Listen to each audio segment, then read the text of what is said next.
Hi guys, Big Boss Malayalam season 7 live updated എത്തിരിക്കാം കേട്ടോ. ലൈവിൽ ഇപ്പോൾ ടാസ്ക് കഴിഞ്ഞതേ ഉള്ളൂ. അതായത് ഇപ്പോൾ ടാസ്കുകളാണല്ലോ നടക്കുന്നത്. അതിൽ ഫസ്റ്റ് ടാസ്ക്കാണ് ഇപ്പോൾ കഴിഞ്ഞത്. ടാസ്ക് എന്താണെന്ന് വെച്ച് കഴിഞ്ഞാൽ കുറേ ഭക്ഷണ പദാർത്ഥങ്ങൾ വെച്ചിട്ടുണ്ട്. അതിൽ നമുക്ക് ഏതെങ്കിലും ഒന്ന് സെലക്ട് ചെയ്യാം. സെലക്ട് ചെയ്ത് നമ്മൾ കഴിക്കണം. കഴിച്ച് കഴിഞ്ഞിട്ട് എതിർ ടീമിൽ നിൽക്കുന്ന 2 ടീമായിട്ട് എയും ബിയും ടീമാണ്. അപ്പോൾ എതിർ ടീമിൽ നിൽക്കുന്നവർ അത് എം ഓർ യാക്ക് എന്ന് പറയണം.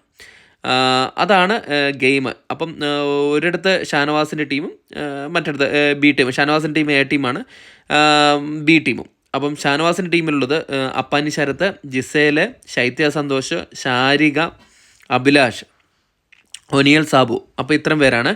അപ്പം ഇവരുടെ ടീം നൈസായിട്ട് കളിച്ചു, എല്ലാത്തിനും കറക്റ്റായിട്ട് പറഞ്ഞു. അങ്ങനെ അവർ ജയിച്ചിരിക്കുകയാണ്. ഈ ഗെയിമിൻ്റെ പ്രത്യേകത എന്ന് പറഞ്ഞു കഴിഞ്ഞാൽ ഇത് കുടിച്ച് കഴിഞ്ഞിട്ട് നമുക്ക് പല രീതിയിലെ എക്സ്പ്രഷൻ ഇടാം, അതായത് അഭിനയിക്കാം. അതുകൊണ്ട് എതിർ ടീമിന് കറക്റ്റായിട്ട് മനസ്സിലാക്കാൻ പറ്റില്ല. എന്തായാലും ഫസ്റ്റ് ഗെയിം ഷാനവാസിൻ്റെ പിള്ളേർ തൂക്കിയിട്ടുണ്ട്. ഇനി അടുത്ത ടാസ്ക് എന്താണെന്ന് നമുക്ക് കൂടുതൽ